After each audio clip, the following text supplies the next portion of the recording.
அமர்ந்திருக்கும் அன்பு, அறிவு, ஆற்றல், அனுபவம், அமைதி, அஞ்சாமை, அழகு, அளவில்லாமல் ஆர்ப்பரிக்கும் ஆதி தமிழரின் அன்பு பிள்ளைகள் அனைவருக்கும் அழகான அன்பொழுதலை தெரிவித்துக் கொள்கிறேன். ஆதியில் தோன்றிய மொழி, முச்சங்கம் வளர்த்த மொழி, தேனினும் இனிய மொழி, செம்மொழி என்னும் மகுடம் சூடிய எனது தாய் தமிழை வணங்கி எனது வரவேற்புரையை தொடங்குகின்றேன். வணக்கம், நான் கீதாஞ்சலி. இந்த விழாவை தொகுத்து வழங்குகிறேன். எனக்கு இந்த வாய்ப்பளித்த துபாய் தர்பார் குழுவிற்கு நன்றி. துபாய் தர்பார் நடத்தும் கவிஞர் இதயா எழுதிய அகரமலர்கள் என்னும் நூல் வெளியீட்டு விழாவை இன்று உங்கள் முன்னிலையில் நடத்துவதில் எனக்கு மிகுந்த மகிழ்ச்சி. துபாய் தர்பார் வெறும் ஒரு பொழுதுபோக்கு நிகழ்ச்சிகளை மட்டும் நோக்கி போகும் ஒரு குழு கிடையாது. இது பலதரப்பட்ட நிகழ்ச்சிகளை தொடர்ந்து நடத்தி கொண்டே வருகிறது. குழந்தைகளுக்காக சரித்திரம் பேசும் மாதிரியான சுவாரஸ்யமான நிகழ்ச்சிகள், இலக்கியத்தை ஊக்கப்படுத்தும் நூல் வெளியீடுகள் மற்றும் உணர்வூட்டும் கலாச்சார நிகழ்வுகள் இவை அனைத்தும் துபாய் தர்பாரின் கனவுகளின் ஒரு பகுதியே. தமிழ் வளர வேண்டும் என்று மனதார நம்பும் குழுவே துபாய் தர்பார். இது மட்டுமல்லாமல் இப்பொழுது கவிஞர் இதயா எழுதிய அகரமலர்கள் நூலை வெளியிட்டு எழுத்தாளர் ஒருவரின் கனவுக்கு உயிரளிக்கிறது. இந்த நிகழ்வின் வரவேற்புரையை தொடங்க துபாய் தர்பார் இருந்து திரு கபீர் அவர்களை மேடைக்கு அழைக்கிறேன்.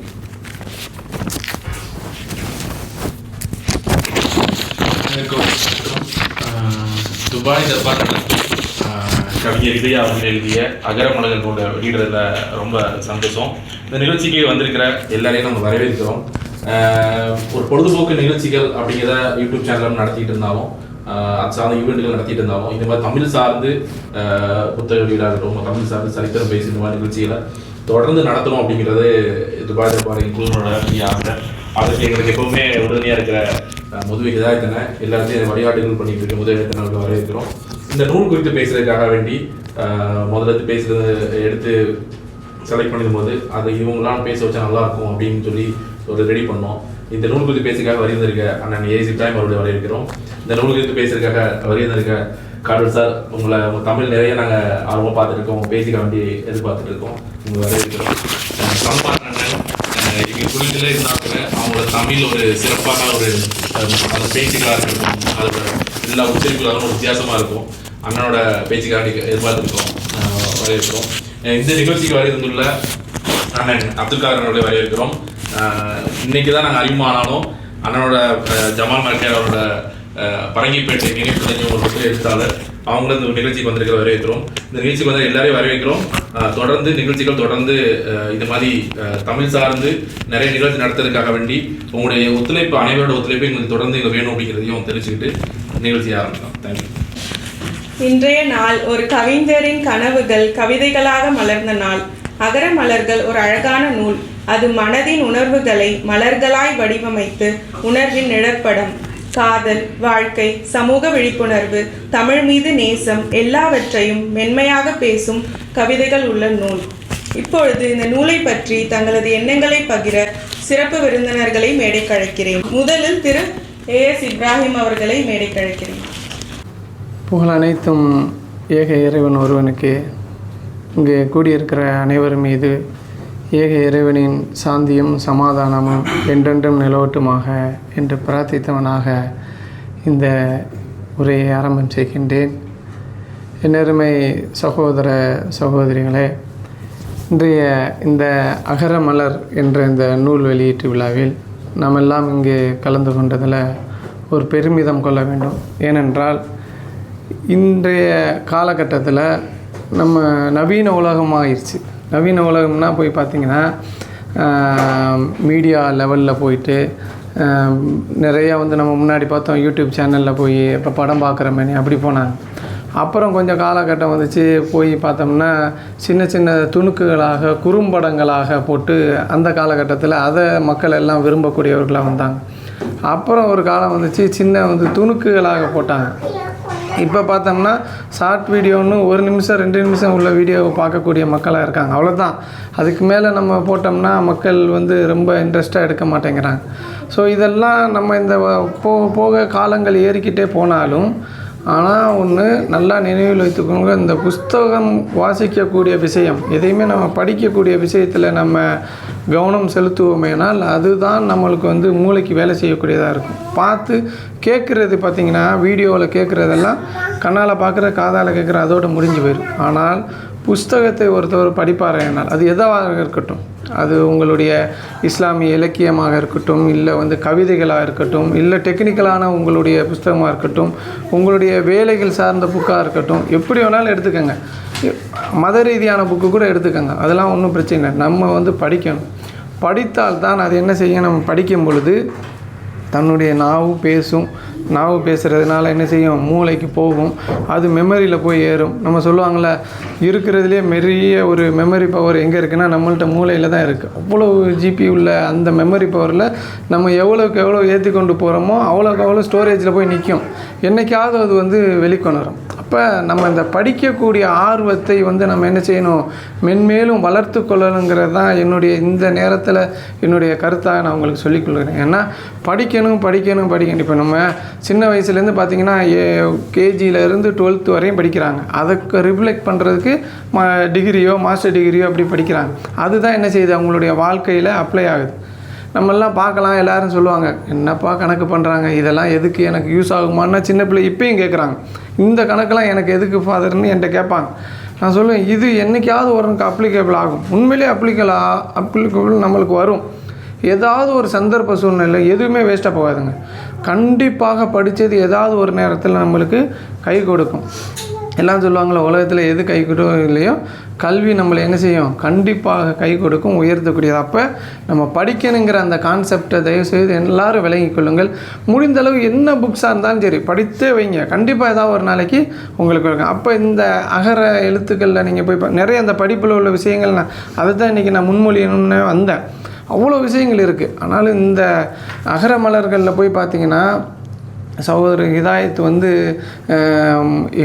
ஆக்சுவலாக இங்கே வராட்டாலும் அவருடைய புக்கு, அவருடைய மதிப்பு இன்று வெளியிடுதுன்னா அதுக்கு அவர் எல்லோரும் மதித்து தான் இப்போ வந்திருக்கோம். யார் இங்கே இப்போ இருக்கிறதுலே ஒரு முன்னோடி யார், ஒரு மேன்மையானவர் யாருன்னு பார்த்தீங்கன்னா நம்மளுடைய கவிஞர் ஹிதாயத்தில் தான். அவர் கவிஞராக இருந்தாலும் சரி, ஒரு ஆசிரியர், ஒரு நிறையா பன்னூல் ஆசிரியர், நிறையா விஷயங்களை சொல்லியிருக்காரு. அது மாதிரி மோட்டிவேஷனல் ஸ்பீக்கர், பல ஒரு இதை வச்சுருந்தா கூட அவர் இங்கே முன்னிறுத்துகிறாங்கன்னா இல்லை. பிகாஸ் ஆஃப் அதற்கு உண்டான வெகுமதி என்னவென்றால் அவருடைய புக்கு தான். அதுதான் வந்து அவரை வந்து இன்றைக்கி வந்து மேலே கொண்டு வந்து நிப்பாட்டி இருக்குங்கிறத நம்ம விளைக்கணும். முடிஞ்சால் எல்லோரும் என்ன செய்யலாம், நம்மளே வந்து நம்மளுக்கு தெரிஞ்ச விஷயங்களை ரெக்கார்ட் பண்ணிட்டு போகலாம். எனக்கு எல்லாம் சொல்லுவாங்க, வரலாறு தான் பேசுன்னு சொல்லுவாங்க. அப்படிதானே? நாளைக்கு எப்படி இருந்தாலும் இப்போ நம்ம இருக்கோம், நாளைக்கு இறந்து போயிட்டோம்னா நம்மளை வச்சு என்ன இந்த ரெக்கார்டு இந்த பூமியில் இருக்குது. எல்லாத்துக்குமே ஒரு ஆக்ஷன் வேணும், எல்லாத்துக்கும் ஒரு அச்சீவ்மெண்ட் வேணும். நம்மளுக்குன்னு என்ன இருக்குது, மிஞ்சி போனால் இப்போ நாளைக்கு போகலாம், நல்லபடியாக இருக்கட்டும். இல்லை என்றாலும் அவருடைய புக்கு இங்கே பேசும், மக்களோட பேசிக்கொண்டு இருக்கும். எவ்வளோ அவருடைய எண்ணங்கள், எழுத்துக்கள், அவருடைய என்னென்ன தாட்ஸ்கள் இருக்கோ அதெல்லாம் என்ன செய்யும், மக்கள்கிட்ட கொண்டு போய் சேர்க்கக்கூடிய ஒரு விஷயம் இருக்கும். முடிந்த அளவுக்கு நம்மளும் என்ன செய்யலாம், அந்த மாதிரியான புக்கெல்லாம் எழுதலாம். அவருடைய புக்கில் போய் நான் ஒரு சில விஷயங்கள்லாம் படித்தேன், நிறையா படிச்சிட்டேன். ஆனால் ஒரு முத்தாய்ப்பான விஷயங்கள் இருக்குது. அதாவது என்னென்னா, கருத்துக்களை சொல்கிறது தான் புக்கு, கருத்துக்களை சொல்கிறது தானே புக்கு. ஆனால் கருத்துக்களை நம்ம ஒரு 2 வரி படிக்கும்போது ஷார்ட்டாக அதை தான் நான் படித்தேன். அதுக்கு தான் நான் கொண்டு வந்தேன் அந்த விஷயமே.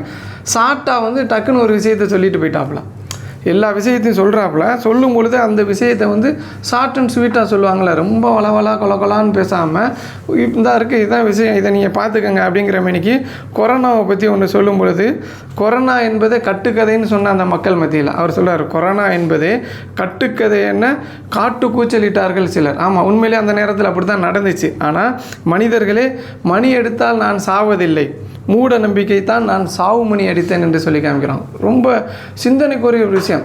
அதாவது கொரோனா வந்து இல்லைன்னு சொன்ன ஒரு கூட்டம் இருந்துச்சு, ஆனால் உண்மையிலே இருந்துச்சு, இல்லாமலாம் இல்லை. எவ்வளோ மக்கள் இறந்து போனாங்கள்ல, பார்த்தோம்ல. ஆனால் அவர் சொல்லக்கூடிய கருத்து என்னவென்றால், மனிதர்களே, மணி அடித்தால் நான் சாவதில்லை, மூட நம்பிக்கை நானே சாவு மணி அடித்தேன் என்று சொல்கிறான். கொரோனா இல்லைன்னு சொன்ன ஒரு கூட்டத்தையும், கொரோனா வந்தால் நீ மணி அடிச்சுன்னா கொரோனா போயிருன்னு சொன்ன கூட்டத்தையும் மூட நம்பிக்கை மூலியமாக சாவுமணி அடித்தது நான் தாண்டான்னு கொரோனா வந்து சொல்லி காமிக்குதுன்னு தெளிவாக வந்து சொல்லி மூட நம்பிக்கையை ஒழிக்க வேண்டும் என்பது தான் தமிழருடைய கலாச்சாரம். பேரறிஞர் நம்ம பெரியாராக இருக்கட்டும், பேரறிஞர் அண்ணா இருக்கட்டும், எல்லாரும் சொன்ன கருத்துக்கள் என்னவென்றால் மூட நம்பிக்கை நம்ம மக்கள் மத்தியிலே இருக்கக்கூடாது. உண்மையிலே இந்த நோயை பற்றியான ஒரு விஷயங்கள் என்ன தெரியுமா, நோயை பற்றி அது நம்ம கருத்துக்கள் என்னவென்றால், நோய் வந்து பரவுமா பரவாதா அப்படின்னு கேட்டிங்கன்னா எல்லோரும் என்ன சொல்லுவோம், பரவுமா பரவாதா சொல்லுங்கள். நோய் பரவுமா பரவும்ல, நோய் பரவும். ஆனால் என்னுடைய தாட்ஸ் வந்து நோய் பரவாது. இப்போ நம்ம எப்படி நோய் பரவுமா பரவாதான்னு விளங்கிக்கொள்ளணும்னா, நோய் வந்து இப்போ இருக்குன்னு வச்சுங்களேன், ஊரில் காலரா நோய் வருதுன்னு வச்சுங்க. காலரா நோய் பார்த்துருக்கீங்க, கேள்விப்பட்டீங்களா? ஒருத்தவங்களுக்கு வீட்டில் இந்த மாதிரி காலரா நோய் வந்து வாந்தி பேதி வந்துச்சுன்னா அப்படியே எல்லாத்துக்கும் ஊரே வரும்னு சொல்லுவாங்க. ஆனால் நீங்கள் கொஞ்சம் வேலையும் பாருங்கள், ஒரு வீட்டில் 10 பேர் இருப்பாங்க, ஒருத்தவர் காலரா வரும், இன்னொரு பிள்ளைக்கு காலரா வரும், மிச்சம் 8 பேர் காலரா வராது. ஆனால் இங்கேருந்து ஒரு 8 வீடு தாண்டி ஒரு வீட்டில் காலரா வரும், அப்புறம் ஒரு அயத்த வீட்டில் வரும், அப்புறம் அங்கே ஒன்று வரும். அப்போ நோய் பரவுறதா இருந்தால் எல்லாத்துக்கும் தானே வந்திருக்கணும். யோசனை பண்ணி பாருங்கள், எல்லாத்துக்கும் வந்திருக்கணும்ல. அவங்க வீட்டில் முதல்ல வந்திருக்கணும் பரவுவதாக இருந்தால். அப்போ அப்படி இல்லை, கடவுள் யாருக்கு எதை நாடுறாரோ அது கண்டிப்பாக வந்தே தீரும். நீங்கள் எங்கே இருந்தாலும் மரணம் உங்களை பிடித்தே தீரும். நீங்கள் ஒரு இரும்பு கோட்டைக்குள்ளே போய் நின்றாலும் மரணம் வந்தே தான் தீரும். அப்போ நோய் பரவுமா பரவாதுன்னா பரவாது. ஆனால் சில விஷயத்தில் அது ஒட்டிக்கிறோம், தொடுறோம், வரும், அதெல்லாம் இருக்கும். ஆனால் பரவுங்கிற அந்த நம்பிக்கை வைக்கக்கூடாது. மூட நம்பிக்கை அதுதான். நம்ம எந்திச்சு போராடணும், நம்ம ஸ்ட்ராங்காக இருக்கணும், நம்ம சத்தான உணவை சாப்பிடணும், நோயெல்லாம் வராதுப்பா, தைரியம், இதுதான் ஆக்டிவ். அதை விட்டு ஐயோ அங்கே வந்துச்சா நம்மளுக்கு பரவிடுமே நம்ம பயந்தோம் என்றால் அது நம்மளுக்கு என்ன செய்யும், ஈஸியாக ஒட்டிக்கிறோம். ஏன்னா நம்மளுடைய செல்கள்லாம் அழிந்து போய்விடும். இதை தான் மூட நம்பிக்கை. இதை வந்து தெளிவாக விளங்கிக்கிறணும். இதை தான் நம்ம அன்றைக்கி பேரறிஞர் அண்ணா சொல்லி காமிச்சாங்க. அவ்வளோ விஷயமா முகமது நபி 1400 வருஷத்துக்கு முன்னாடி சொல்லி காமிச்சிட்டாங்க நோயெல்லாம் பரவாது என்று. அப்போ இதெல்லாம் நம்ம விளங்கி இந்த மூட நம்பிக்கை ஒழிக்கும் அழகான கருத்துக்கள். அதை எப்படி ரத்தின சுருக்கமாக சொல்கிறாரு, மனிதர்களே மணி அடித்தால் நான் சாவதில்லை, மூட நம்பிக்கைக்கு தான் நான் சாவு மணி அடித்தேன் என்று கொரோனாவை பற்றியான ஒரு விஷயங்கள் அழகாக சொல்லியிருக்காங்க. அந்த கொரோனாவுடைய விஷயங்களே நீங்கள் போய் பார்த்தீங்கன்னா அவ்வளோ அழகாக இருக்கும். அதே மாதிரி போய் பார்த்தீங்கன்னா பகுத்தறிவு விஷயத்தில் ஒரு சில விஷயங்களை சொல்லியிருக்காங்க. சாட்டை அடி வாங்கிடுவார், சுடுகாடு சென்றிடுவார், ஆற்றிரவை மறந்திடுவார், ஐயோ கொடுமை மீது. இந்த உலகத்தில் இந்த நம்ம இருக்கக்கூடிய இந்த காலகட்டத்தில் இந்த மூட நம்பிக்கையை ஒழிக்கிறதுக்கு மிகப்பெரிய ஒரு விஷயங்கள்லாம் சொல்லியிருக்காங்க. சாத்திரங்கள் சொல்லிவிடும், சூத்திரங்கள் கூறிவிடுவார், பகுத்தறிவை மறந்து விடுவார், எங்கோ ஓடி விடுவார் என்று அப்படி இதெல்லாம் நம்ம கொஞ்சோண்டு ஒரு 2 நிமிஷம் நீங்கள் வந்து விளங்கி பார்த்தீர்கள் ஆனால் அவ்வளவு சிறப்பாக இருக்கும் என்பதை நான் இந்த புக்கு மூலியமாக உங்களுக்கு சொல்லி காமிக்கிறேன். இதெல்லாம் ஒரு ரத்தினம் சுருக்கமான ஒரு விஷயங்கள்.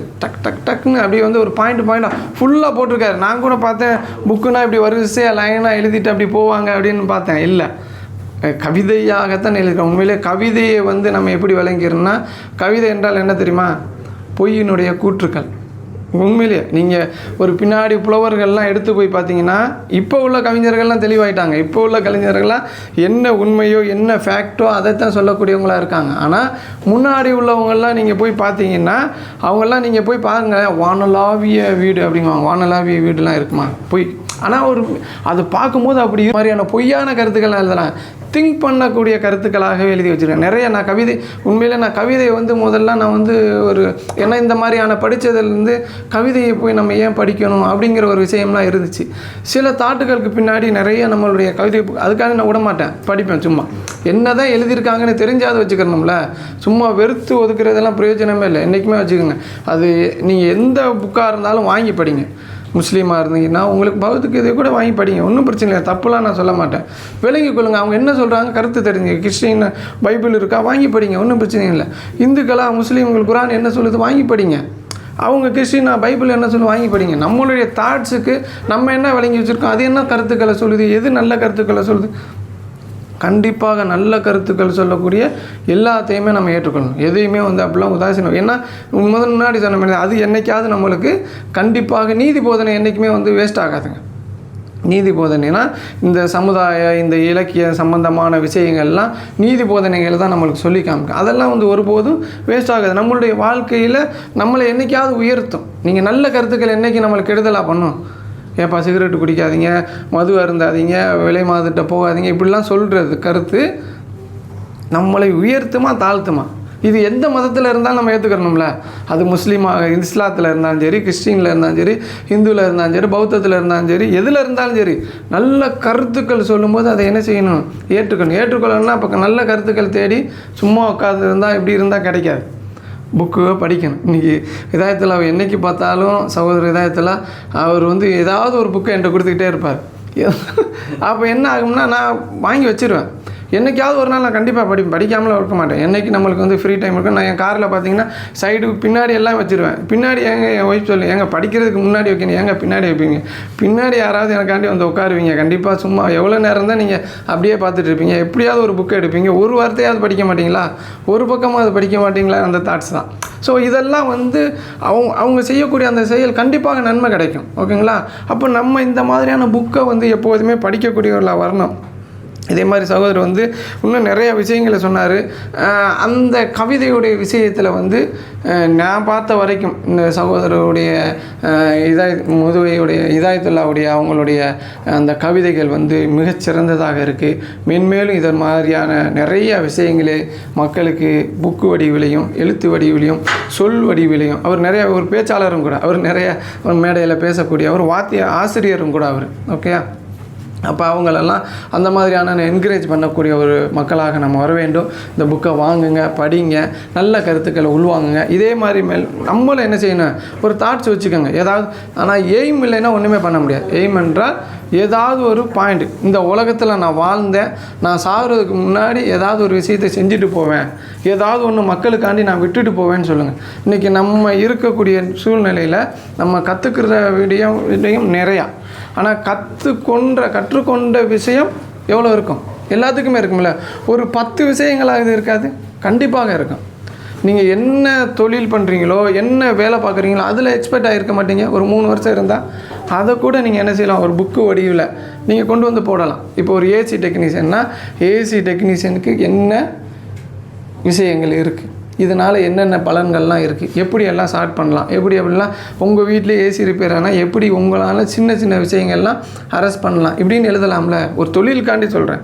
இப்போ இது மாதிரியான இவ்வளோ சகோதரர்கள் இருக்கும்போது உங்களுக்கு தெரிஞ்ச, உங்களுக்கு எதில் வந்து ரொம்ப ரொம்ப இன்ட்ரெஸ்டான விஷயங்கள் இருக்கோ அதிலெல்லாம் என்ன செய்யலாம்? நீங்கள் பங்கு பெறலாம். அதெல்லாம் வந்து எழுத்துப்பூர்வமாக, இன்னும் பேச்சு பூர்வமாக, இல்லைன்னா உங்களுக்கு எழுத முடியலை எனக்கு வந்து நான் பேச்சில் நான் என்னால் சொல்லி காமிக்க முடியும்னா சகோதரர் இதாயத்தில் அவங்கள நீங்கள் பண்ணுங்கள், தொடர்பு கொள்ளுங்கள். கண்டிப்பாக உங்களுக்கு மோட்டிவேஷன் பண்ணுவார். கபீரை தொடர்பு கொண்டீங்கன்னா அவங்களாம் நல்ல இந்த நிகழ்ச்சியெலாம் நிறையா போடுறாங்கள்ல, இதிலெல்லாம் நம்ம என்ன செய்யலாம்? நம்மளை நாமே மெருகூட்டிகள்லாம் நம்மளாலுமே நம்ம என்ன செய்யலாம்? மேலே வரக்கூடிய ஒரு விஷயத்தெல்லாம் நம்ம செய்யலாம்.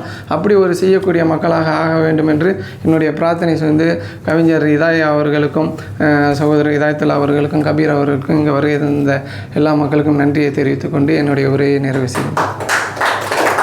புத்தகம் ஒரு தலைமுறையின் சிந்தனையை உருவாக்கும் என்று கூறியமைக்கு மிக்க நன்றி ஐயா. அடுத்தபடியாக திரு தமிழ்மாறன் அவர்களை அழைக்கிறேன். அவனருளால் அவனால் வணங்கி எங்கள் வாழ்வும் எங்கள் வளமும் மங்காத தமிழென்று சங்கே முழங்கு. இன்றைய அகரமலர்கள் கவிதை நூல் வெளியீட்டு விழாவுக்கு வருகை தந்திருக்கின்ற ஆன்றோர் சான்றோர் பெருமக்கள் அனைவரையும் வணங்கி என்னுடைய உரையை ஆரம்பிக்கலாம் என்று நினைக்கின்றேன். என்னை பொறுத்தவரையும் நான் எப்போதும் சொல்கின்ற ஒரு விடயம், படைப்பு என்பது ஒரு சமூகத்தினுடைய பிரதிபிம்பமாக இருக்க வேண்டும். சமூகத்தில் இருக்கின்ற அவலங்களை எடுத்து சொல்லாத வரை அதை ஒரு சமூக படைப்பாக, ஒரு சிறந்த படைப்பாக நம்மால் ஏற்றுக்கொள்ள முடியாது. ஏனென்றால் ஒரு படைப்பாளியாக இருக்கட்டும், ஒரு கவிஞராக இருக்கட்டும், யாராக இருந்தாலும் இந்த சமூகம்தான் அவர்களுக்கான அங்கீகாரத்தை கொடுக்கின்றது. இந்த சமூகம்தான் அவர்களுக்கான பேர் புகழ் அனைத்தையும் கொடுக்கின்றது. அப்படி இருக்கின்ற போது இந்த சமூகத்தில் நடக்கின்ற அவலங்களையும் சமூகத்தில் நடக்கின்ற பிரச்சனைகளையும் எடுத்து கூற வேண்டியது ஒவ்வொரு கவிஞர்களுடையதோ அல்லது ஒரு படைப்பாளிகளுடைய கடமை. இப்போ உதாரணத்துக்கு கூட ஒரு உதாரணத்தை நான் சொல்லலாம். அண்மையில் ஈரான் இஸ்ரேல் யுத்தம் நடந்த போது கவிஞர் வைரமுத்து ஒரு கவிதை எழுதியிருந்தார். அவர் எவ்வளவோ பெரிய உச்சம் தொட்ட கவிஞர், அவர் அதை பற்றி பேச வேண்டிய அவசியம் இல்லை. ஒரு மிக நீண்ட நெடிய ஒரு கவிதை எழுதி அவர் அந்த கடைசியாக அவர் குறிப்பிட்ட வரியை நான் உங்களுக்கு கோடிட்டு காட்ட விரும்புகின்றேன். அவர் ஒரு மனதை ரொம்ப பாதித்த ஒரு வரியாக இருந்தது. அணுகுண்டு முட்டையிடும் அலுமினிய பறவைகள் அவரவர் கூடுகள் திரும்பட்டும், சமாதானம் தலை தூங்கட்டும் என்ற அந்த தொனியிலே அந்த கவிதையை எழுதியிருந்தார். இதிலிருந்து என்ன தெரியுதுன்னா, எவ்வளவுதான் உச்சம் தொட்டாலும் அந்த கலைஞர்கள் அந்த சமூக பொறுப்பிலிருந்து விலகி இருக்கக்கூடாது என்பதைத்தான் இந்த இடத்திலே நான் சொல்ல விரும்புகின்றேன். நான் எப்போதும் எழுத்தும் சரி பேச்சும் சரி ஒரு மிக முக்கியமான ஒரு ஆயுதமாகத்தான் நான் பார்ப்பேன். சமூகத்தில் நடக்கின்ற அவலங்களை துடைத்தெறியக்கூடிய ஒரு ஆயுதமாகத்தான் அந்த எழுத்துக்களையும் பேச்சுக்களையும் நான் பார்ப்பது வழமை. அந்த வகையிலேயே அகர மலர்களுடைய எழுத்தாளர் கவிஞர் இதயா அவர்கள் மிக பல விடயங்களை இங்கே தொட்டு எழுதியிருக்கின்றார். சமூகம் சார்ந்த பிரச்சனைகளாக இருக்கட்டும், காதல் எல்லாம் அன்னையை பற்றி எழுதியிருக்கின்றார், காதலை பற்றி எழுதியிருக்கின்றார், வளக்கொள்கையை பற்றி, குறிப்பாக வளக்கொள்ளையை பற்றி எழுதியிருக்கின்றார். வளங்கள் எப்படி கொள்ளை போகின்றது, இந்த காலத்துக்கு தேவையான எனக்கு மிகவும் பிடித்த ஒரு கவிதையும் அதுக்குள்ளே இருக்கின்றது. இக்கால தமிழர்கள் என்ற தலைமையிலே மிக அருமையான ஒரு கவிதை. உண்மையிலேயே இந்த புத்தகங்கள் மூலமாக புத்தகங்கள் எப்படி புரட்சி செய்யும் என்று கேட்பார்கள். நிச்சயமாக புத்தகங்களால் புரட்சி செய்ய முடியும். லெனின் அவர்கள் சொல்கின்றார், புரட்சி பாதையில் கைத்துப்பாக்கிகளை விடவும் புரட்சி பாதையில் கைத்துப்பாக்கிகளை விடவும் புத்தகங்களே சக்தி வாய்ந்தவை என்கின்றார் மாமேதை லெனின் அவர்கள். புத்தகம் எப்படி புரட்சி செய்யும் என்றால் நிச்சயமாக புத்தகத்தால் புரட்சி செய்ய முடியும். அணுகுண்டு கூட ஒரு முறைதான் வெடிக்கும் என்கின்றார்கள். புத்தகம் புரட்ட வெடிக்கும் என்கின்ற வார்த்தையும் இருக்கின்றது. பகத்சிங் கூட தன்னை தூக்கிலிடுவதற்கு முதல் கடைசி நிமிடம் வரைக்கும் புத்தகத்தை படித்து கொண்டிருந்தார் அப்படி என்று சொல்கின்றார்கள். ஒரு குழந்தைக்கு நீங்கள் ஆகச்சிறந்த பரிசாக எதை கொடுக்க முடியும் என்றால் ஒரு புத்தகமாகத்தான் இருக்க முடியும் என்கின்றார் வின்ஸ்டன் சர்ச்சில் அவர்கள். நான் என்னுடைய மகனுடைய பிறந்தநாள், 1 வயது பிறந்தநாள் அண்மையிலே நடைபெற்றது. அப்போது எனது மகனுக்கு என்ன பரிசாக கொடுக்கலாம் என்று நான் யோசித்த போது வின்ஸ்டன் சர்ச்சில் அவர்களுடைய அந்த வார்த்தை எனக்கு ஞாபகத்துக்கு வந்தது. அவனுக்கு 1 வயது தான் ஆகின்றது என்னோட மகன் ஆதிரனுக்கு. நான் பாரதியார் கவிதை புத்தகத்தையும் திருக்குறள் புத்தகத்தையும் என்னுடைய மகனுக்கு பரிசாக அளித்தேன். அப்போது கூடியிருந்தவர்கள் அனைவரும் சிரித்தார்கள். 1 வயது குழந்தைக்கு நீ எதற்காக புத்தகத்தை பரிசளித்தாய் என்று சொல்லி. நான் அதை பார்த்து சிரித்தவர்களை பார்த்து நான் என்ன சொல்ல முடியும்? அறியாமையில் இருக்கின்றார்கள்.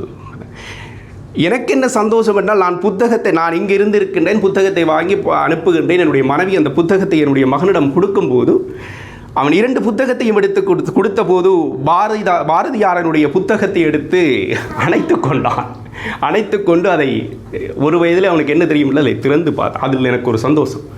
அவன் ஏற்றுக்கொண்டான். தன்னுடைய பாட்டன் பாரதியின் முண்டாசு கவிஞன் பாரதியை அவன் கட்டி அணைத்து கொண்டான் புத்தகத்தோடு. அது எனக்கு மிகப்பெரிய ஒரு சந்தோஷம். அது நான் எவ்வளவு விலை உயர்ந்த பொருட்களை வாங்கி கொடுத்திருந்தாலும் அந்த சந்தோஷம் எனக்கு வந்திருக்குமா என்பது தெரியாது. அதே போலதான் சார்லி சப்ளின் அவர்கள் சொல்கின்றார், நான் ஒரு படத்திலே கமிட் ஆகிவிட்டேன் என்றால், ஒரு படத்துக்கு முன்பணம் வாங்கினால் அந்த பணத்திலிருந்து முதல் $100 புத்தகத்துங்களை வாங்குவேன் அப்படி என்கின்றார். அதேபோல் நம்மளுடைய ஐயா அப்துல் கலாம் அவர்கள் சொல்கின்றார், ஒரு சிறந்த புத்தகம் 100 நண்பர்களுக்கு சமம், 100 நல்ல நண்பர்களுக்கு சமம் என்கின்றார். உண்மையிலே புத்தகம் படிக்க நம்மளை வேறு ஒரு உலகத்துக்கு புத்தகம் அழைத்து செல்லும். நான் உணர்ந்ததை சொல்கிறேன். உடல் பயிற்சியையும் புத்தக வாசிப்பையும் நாம் தனதாக்கி கொள்வோம் என்றால் நாங்கள் இளமையாகி கொண்டே இருப்போம். நம்முடைய புத்தகங்கள் வேறு ஒரு உலகத்துக்கு அழைத்து, இந்த புத்தகத்தை படிக்கும்போது, இந்த புத்தகத்தை படிச்சுட்டு இந்த கவிதையை வாசிக்கும்போது, ஒரு கவிதை தொகுப்பை வாசிச்சுட்டு இன்னொரு கவிதை தொகுப்புக்குள்ளே போகிறதுக்கு சில நேரங்கள் எடுத்துச்சு எனக்கு. ஒவ்வொரு கவிதைகளையும் சிந்திக்க தூண்டுது. எதற்காக இந்த கவிஞர் இந்த வரிகளை பாய்த்திருப்பார், எதற்காக இந்த விஷயத்தை சொல்ல வாரார் அப்படின்னு ஒவ்வொரு கவிதைகளும் சிந்திக்க தூண்டிகிட்டே இருக்குது. அதுதான் ஒரு எழுத்தாளனுடைய வேலை. ஒரு புத்தகம் வாத பிரதிவாதங்களை உருவாக்க வேண்டும், சமூகத்தில் ஒரு கருத்தாடலை உருவாக்க வேண்டும். அதுதான் ஒரு எழுத்தாளனுடைய, ஒரு படைப்பாளியினுடைய வேலை. அதை இந்த புத்தகத்திலே மிகச் சிறப்பாக கவிஞர் இதயா அவர்கள் செய்திருக்கின்றார். எனக்கு பிடித்த ஒரு சில கவிதைகளும் இதில் இருக்கின்றது. நான் அதை கடைசியாக உங்களோடு பகிர்ந்து கொள்ளலாம் என்று நினைக்கின்றேன். ஐயா சொன்ன மாதிரி சொன்னார், கவிதை என்றாலே பொய் தான் அப்படின்னு சொல்லி. உண்மைதான், கவிஞர்கள் பொய்யிலே புரண்டவர்கள், அற்கால கவிஞர்கள். இப்போ இருக்கிறவங்க உண்மையிலேயே அந்த ஒரு வரி கவிதை என்று சொல்வார்கள் இல்லையா, அந்த ஒரு வரி கவிதையிலேயே பல சமூக பிரச்சனைகளை வெளிக்கொண்டு வருகின்றார்கள். அதை மிகவும் ஈஸியாக நம்ம படித்து புரிந்து கொள்வதற்கு மிக இலகுவாக இருக்கின்றது. அந்த ஒரு யுக்தியை தான் கவிஞர் இதயா அவர்களும் பயன்படுத்தினார். ஒரு 2 வரியிலே அவர் சொல்ல வேண்டிய விடயத்தை மிக சிறப்பாக மிக தெளிவாக கூறி சென்றிருக்கின்றார். ஐயா சொன்ன மாதிரி புத்தகங்களை படியுங்கள், புத்தகங்களை ஒரு மனிதனை முழு மனிதனாக்கும். இப்போ ஐயா சொன்ன மாதிரி தான், என்ன புத்தகங்கள் என்றது இல்லை, ஏதாச்சும் ஒரு புத்தகத்தை படிச்சுட்டே இருங்க. அது மதம் சார்ந்த புத்தகமாக இருக்கலாம், இலக்கியம் சார்ந்த புத்தகமாக இருக்கலாம். ஏதோ ஒரு புத்தகத்தை படிக்கத்தான் நம்ம இப்போ எல்லாரும் சொல்கிறது என்னன்னா, புத்தகத்தை தூக்குனாலே தூக்கம் வருது அப்படிங்கிறாங்க. என்கிட்ட இப்போ கிட்ட கூட ஒரு புத்தக வெளியிட ஒன்று இருக்குன்னு பேசிட்டு இருக்கும்போது சொன்னார், எனக்கு என்ன பிரச்சனைனா புத்தகத்தை எடுத்தேன்னா தூக்கம் வந்துடுது, தூங்குறதுக்காக வேண்டியே நான் புத்தகத்தை எடுக்கிறேன் அப்படின்னு. தூங்குறதுக்காக வேண்டியே நான் புத்தகத்தை எடுக்கிறேன்னு அப்படிங்கிற, புத்தகத்தை எடுத்து விரிச்சிட்டு பெட்டில் போயிட்டு புத்தகத்தை வச்சுட்டு படுத்தா அப்படியே தூக்கம் போயிடும், நெஞ்சில் வச்சுட்டு அப்படியே தூங்கிடுவோம் அப்படிங்கிறாரு. இது என்ன மாதிரியான மனநிலைன்னு தெரியல. அவர் ஒரு காமெடியாக சொன்னார் என்கிட்ட, புத்தகங்கள் படிக்கத்தான் நம்மளோடு ஒரு சில புத்தகங்கள் நம்ம படிச்சிட்டோம்னு சொன்னால் அது நம்மளோட விஷுவலாக அப்படியே ஓடிட்டே இருக்கும். அந்த புத்தகத்தில் வர கதாபாத்திரங்களோடு சேர்ந்து நாங்கள் பயணித்து கொண்டே இருப்போம். ஒரு சில புத்தகங்கள் அப்படி இந்த புத்தகத்தை படிக்கும்போது, ஒரு சில கவிதை தொகுப்புகளை படிக்கும்போது அந்த காணொளி காட்சிகள் நம்மளுடைய கண் முன்னே நகர்ந்து கொண்டு இருக்கின்றது. ஸோ அது புத்தகத்தை நம்மை உள் சென்று ஆழமாக வாசிக்கத்தான் அந்த ஒரு நிலைக்கு நாங்கள் செல்வோம். ஆகவே புத்தகங்கள் வாசிக்க முடியலை. இப்போ என்னென்னு சொன்னால், எல்லோரும் ஃபோன் வந்ததுக்கப்புறம் புத்தக வாசிப்பு முற்றாக போயிடுச்சு. இப்போ பத்திரிக்கை, தினசரி பத்திரிக்கையை நம்ம வாசிக்கிறது இல்லை. தினசரி பத்திரிக்கையை விட்டுட்டு ஏதாவது யூடியூப்பில் எவனாச்சும் வீடியோ போட்டிருக்கானா அதை தான் பார்க்குறோம். இப்போ அதாவது வேற ஒரு கான்செப்ட். அது பத்திரிக்கைகள்ன்றது உண்மையிலேயே ஒரு ஜேர்னலிஸ்ட் அவங்க போய் ஃபீல்ட் ஒர்க் பண்ணி அது உண்மையா இல்லையான்னு கள நிலவரங்கள் ஆராய்ஞ்சி அதுக்கப்புறம் தான் பத்திரிகைகள் செய்தி வெளியிடும். அதை படிக்கிறதுக்கு நம்ம தயாராகலை. எவனோ ஒரு 4 ரூமில் உட்காந்துக்கிட்டு ஒரு க்ரீன் மேட்டை போட்டுட்டு வாயில் வாரத்தை அடிச்சு விடுவான். அதை பார்க்குறதுக்கு நம்ம தயாராக இருக்கோம்ல. பத்திரிகைகளை படிக்கிறதுக்கோ இல்லை இந்த மாதிரி புத்தகங்களை படிக்கிறதுக்கோ நம்ம தயாராக இல்லை. டிக்டாக், இன்ஸ்டாகிராம்னு இதுலேயே நம்மளுடைய நேரங்கள் செலவழிந்து கொண்டிருக்குது. அதுவும் குறிப்பாக இளம் தலைமுறை இந்த சோசியல் மீடியாவுக்குள்ளே போய் தங்களுடைய எதிர்காலத்தை அழித்து கொண்டிருக்கிறாங்க. நிச்சயமாக இளம் சமுதாய மத்தியிலே இந்த புத்தக வாசிப்பு என்கின்ற ஒரு விடயத்தை நாங்கள் கொண்டு வர வேண்டும். அதுக்கு முதல்ல கபீருக்கு நன்றி சொல்லிக்கிறேன். என்னடா தொடர்ச்சியாக நம்ம இதுக்கு முதலும் ஒரு புத்தக வெளியீட்டு விழாவை செஞ்சோம், நம்ம ஒரு பேச்சு போட்டியையும் நடத்தியிருக்கிறோம். தொடர்ந்து இது சம்பந்தமான நிகழ்வுகளை நம்ம நடத்த வேண்டும். நாங்கள் தொடர்ச்சியாக பேசிட்டா இருக்கிறோம். இது இங்கே இருக்கிற இளம் தலைமுறை பிள்ளைகளுக்கு இதை கொண்டு போய் சேர்க்கணும். மெயினாக இப்போ நான் என்னை விடவும் இளம் வயது, நம்மை விடவும் இள வயது பிள்ளைகளிடத்திலே இந்த புத்தக வாசிப்பு கொண்டு சேர்க்க வேண்டிய ஒரு கடமை நமக்கு இருக்கின்றது என்று நினைக்கின்றேன். அதை கண்டிப்பாக துபாய் தர்பார் செய்யும். அதோடு எனக்கு மிகவும் பிடித்தமான ஒரு கவிதை, உங்களோடு இந்த கவிதையை நான் பகிர்ந்து கொள்ளலாம் என்று நினைக்கின்றேன். இக்கால தமிழர் என்ற தலைப்பிலே ஒரு கவிதையை அவர் எழுதியிருக்கின்றார். அந்த கவிதையை நான் முன்றாக படிக்க வேண்டும் என்று நினைக்கின்றேன். நாவசைத்தால் ஆங்கிலமே நற்றமிழ் பேசிடுவார், நட்டிசையும் தமிழை என்ன பொய்யல்லி வீசிடுவார். ஆங்கிலேயர் ஆடையெல்லாம் ஆசையுடன் அணிந்திடுவார், ஆவி போகும் வேளையிலும் ஆங்கிலத்தில் பேசிடுவார். தமிழர்தம் மருத்துவத்தை மறந்தே இவர் வாழ்கின்றார், தடுமாறும் வேளையிலும் மாத்திரையை தேடுகின்றார். ஆங்கிலேய மருத்துவத்தின் காலடியை பற்றுகின்றார், ஆனாலும் தமிழர் யாம் என்றே இவர் கூறுகின்றார். மகவுக்கு வடமொழியில் பெயரை வைத்திட்டார், மணித்தமிழை கோவிலிலே ஓதியவர் மறந்திட்டார். வடநாட்டார் பண்டிகையை கொண்டாட துவங்கிட்டார், தமிழரின் பண்பாட்டை மறந்து இவர் தூங்கிட்டார். அம்மாவை மம்மி என ஆங்கிலத்தில் அழைத்திடுவார், மம்மி என்றால் பிணமென்று அறியாது மகிழ்ந்திடுவார். ஈழத்தில் தமிழரை காணீரோ என்றுரைப்பார், ஈடாக பொன்முடிப்பை வாங்கியவர் வாயளிப்பார். தமிழ் வளர்த்த தமிழினம் கண்டீர், தமிழ் கொன்ற தமிழினம் கண்பீர், தரணி தன்னை தமிழாளச் செய்வீர், ஆதலினால் தமிழையினி காதல் செய்வீர். உண்மையிலே இந்த கவிதை படித்தபோது எனக்கு மிக ஒரு ஆனந்தமாக இருந்தது.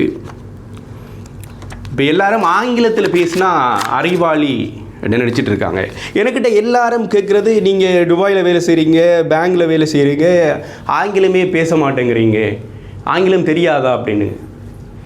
ஆங்கிலம் தெரியாது என்பதற்காக தமிழில் பேசவில்லை. நான் சொல்லுகின்ற வார்த்தை தமிழ் என்னுடைய தாய்மொழி, அதனால் நான் என்னுடைய தாய்மொழியில் பேசுகின்றேன். மொழிகளுக்கெல்லாம் தாய்மொழி என்னுடைய தமிழ் மொழி, அதனால் தமிழில் பேசுகின்றேன். ஆங்கிலம் தேவைதான், ஆங்கிலம் தேவை என்று சொல்லவில்லை. ஆங்கிலம் நான் வாழ்வதற்கும், ஆங்கிலம் மட்டுமல்ல வேறு மொழிகள் நான் வாழ்வதற்கும், என்னுடைய குடும்பம் வசதியாக வாழ்வதற்கும், என்னுடைய உற்றார் உறவினர்கள் வசதியாக வாழ்வதற்கும், தொழில் சார்ந்து எனக்கு வேறு மொழிகள் தேவைப்படுகிறது. ஆங்கிலமாக இருக்கலாம், ஹிந்தியாக இருக்கலாம், அது வேறு எந்த மொழியாகவும் இருக்கலாம். ஆனால் என்னுடைய இனம் வாழ்வதற்கு, என்னுடைய இனத்தினுடைய பெருமைகளை எடுத்துச் சொல்வதற்கு என்னுடைய அன்னை மொழியில், என்னுடைய தாய்மொழியில் தான் அதை சொல்ல முடியும். நான் எல்லோரிடமும் சொல்கின்ற ஒரு வார்த்தை, ஆங்கிலேயரை பார்த்து வணக்கம் சொல்லாதீர்கள், தமிழரை பார்த்து குட் மார்னிங் சொல்லாதீர்கள். குறைந்தபட்சம் அந்தந்த மொழிகளுக்கான அங்கீகாரத்தை கொடுங்கள். அதை அழகாக சொல்லியிருக்கின்றார் தமிழ் எந்த நிலையிலே இருக்கின்றது என்பதை பற்றி. அது இல்லாமல் இன்னொரு கவிதையும் இதிலே இருக்கின்றது.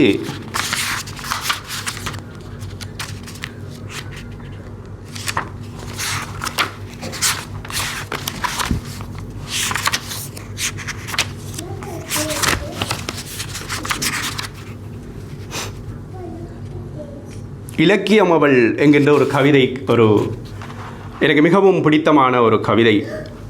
நெருமரமாய் வளர்ந்து நிற்கும் நெடுநெல் வாடை அவளோ, முல்லை மலர் சூடிடும் முல்லைப்பாட்டு அவளோ, சேலை அழகால் மனதை பாலையாக்கி பட்டினை பாலை அவளோ, மத்தாரை வஞ்சி வதனத்தால் மதுரை காஞ்சி ஆனாலோ, குறுகிய இடையழகால் குறுந்தொகையானாலோ, தித்திக்கும் தேன்குரலால் திருக்குறள் ஆனாலோ, அகத்தின் என்னை வைத்து அகநானூறு ஆனாலோ, அகத்தில் என்னை வைத்து அகநானூறு ஆனாலோ, கோடை வெம்மை போக்கும் குளிரோடை நீரும் அவளோ, வாடகை குளிரை ஓட்டும் வாட்டாத அனலும் அவளோ, பஞ்சின் மென்மையை மிஞ்சிடும் மேனியும் அவளோ, தென்னை இளநீரின் தெவிட்டாத குளிர்ச்சி அவள், தித்திக்கும் தேனின் திகட்டாத இனிமை அவள், பனைமரக் கல்லின் பசப்பு போதை அவள்,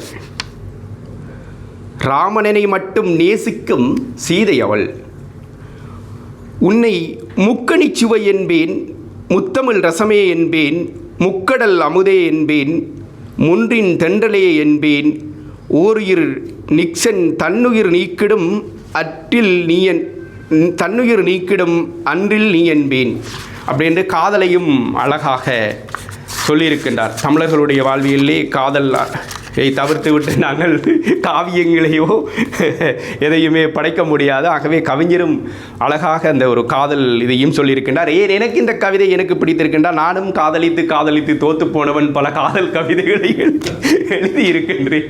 அதனால் எனக்கும் ஒருவேளை இந்த கவிதை மிகவும் பிடித்து போயிருக்கின்றதோ தெரியவில்லை. மிக நீண்ட நேரத்தை எடுத்துக்கொள்ள நானும் விரும்பவில்லை. இங்கு நிறைய பேர் பேச இருக்கின்றார்கள். ஆகவே கவிஞர் இங்கு வரவில்லை என்றாலும் கூட உண்மையிலே ஐயா சொன்ன மாதிரி அவருக்குரிய அங்கீகாரமாக இந்த புத்தகம் நம்மளுடைய இருக்கின்றது. மென்மேலும் அவர் மீண்டும் இது போன்று பல படைப்புகளை இந்த தமிழ் சமூகத்துக்கு கொடுக்க வேண்டும். அதற்கு துபாய் தமிழர்களும் துபாய் தர்பாரும் என்றும் துணையாக இருக்கும் என்று கூறி இங்கிருக்கின்ற பெருமக்கள் அனைவருக்கும் மீண்டும் ஒரு முறை என்னுடைய நன்றியை கூறி விடைபெறுகின்றேன். நன்றி, வணக்கம். அழுத்தமான தமிழ் பேச்சுக்கு மிக்க நன்றி. அடுத்தபடியாக எல்லா மேடைகளிலும் நல்ல பேச்சாளராக மற்றும் தமிழறிஞராக வலம் வரும் திரு கார்வேல் அவர்களை அழைக்கிறேன். ஒரு வார்த்தைகள் பேசுவார். மதிப்பிற்கும் மரியாதைக்கும் உரிய ஆசிரியர் இதயா எங்கே என்று வினவினேன். இதயா இங்கு இல்லை, அவர் இதயம் அங்கும் இருக்கிறது இங்கும் இருக்கிறது என்று இந்த இதயா சொன்னார். ஆகவே இதயா எங்கு இருந்தாலும் அவர் வானத்து முழு நிலவாய் அவர் சிரித்த முகத்துடன் இருக்கிறார் என்கின்ற பெரு நம்பிக்கையோடு அவர் எழுதிய இந்த நூலை இப்பொழுது நாம் வெளியிட்டு கொண்டிருக்கின்றோம். ஆகவே இத்தகைய ஒரு நூலிலிருந்து நாம் எதை கற்றுக்கொள்கிறோம் என்பதை நாம் எண்ணிக்கொள்ள வேண்டும். அதற்கு முன்பாக வருகை தந்திருக்கின்ற வால் நட்சத்திரமாம் தமிழின் நட்சத்திரங்களாய் வீற்றிருக்கின்ற உங்கள் அனைவரையும் வருக வருக என நான் வரவேற்று என் உளமார்ந்த நன்றியை உங்கள் அனைவருக்கும் தெரிவித்துக் கொள்கிறேன். இந்த அகர மலர்கள் என்கின்ற அந்த நூலிலே இதை விரிவாக்கம் செய்ய வேண்டும், இதனுடைய விளக்க உரையை கொடுக்க வேண்டும் என்று வருகை தந்திருக்கின்ற திரு இப்ராஹிம் அவர்களே, திரு தமிழ்மாறன் அவர்களே, உங்கள் அனைவருக்கும் எனது நன்றி. உடன் வந்திருக்கின்ற தலைவர் அவர்களே, உங்களுக்கும் எங்களது நன்றியை தெரிவித்துக் கொள்கின்றேன். அது மட்டுமல்ல, இந்த நிகழ்ச்சியில் என்னை அழைத்த கபீர், அதற்கு முன்பதாக திரு இதயத்துல்லா என்னை அழைத்தார். சொன்னார், கபீரை நீங்கள் பாருங்கள், கபீர் உங்களை அழைக்கிறார் என்றார். நான் கபீரை பார்த்தேன். கபீர் திரும்ப இவர்களிடத்தில் இதயத்துல்லாவிடத்தில் கொண்டு சென்றார்கள். இப்படி ஒரு மலர் வெளியீடு இருக்கின்றது, இதில் நீங்கள் பேச்சாளராக வர வேண்டும் என்று அந்த விழாவில் என்னை கேட்டுக்கொண்டார்கள். பலமுறை கபீர் என்னை அழைத்ததுண்டு, கபீருடைய டீம் என்னை அழைத்ததுண்டு, சில நேரங்களில் சில கேள்விகளை என்னிடத்தில் கேட்டதுண்டு.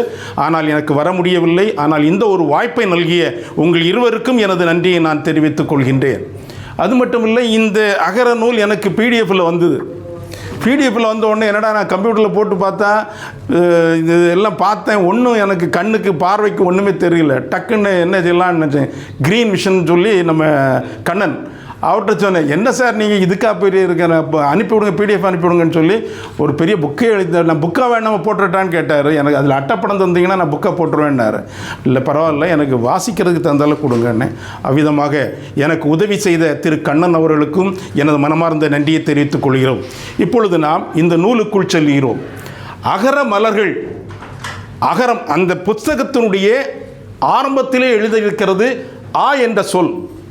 ஆ என்றால் யாரை குறிக்கிறது? அம்மா, அப்பா என்கின்ற அருமையான தமிழ் சொல்லாக இருக்கிறது.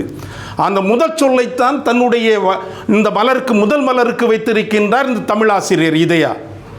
ஆகவே இதை திறந்து பார்த்தால் அதற்குள் பூத்து குறுக்கின்ற ஆயிரக்கணக்கான மலர்களை நாம் பார்க்கலாம். அங்கே ஒவ்வொரு மலருக்கும் ஒரு அர்த்தம் உண்டு. மலர்களுக்கு எவ்விதமாக வாசனை உண்டோ அதே போன்று அழுத்தமான ஆழமிக்க கருத்துகள் இந்த மலருக்குள் புதைந்து கிடைப்பதை இந்த அகரமலர் புத்தகங்கள் சொல்லுகின்றது. கிட்டத்தட்ட 46 தலைப்புகள் கொடுக்கப்பட்டிருக்கிறது.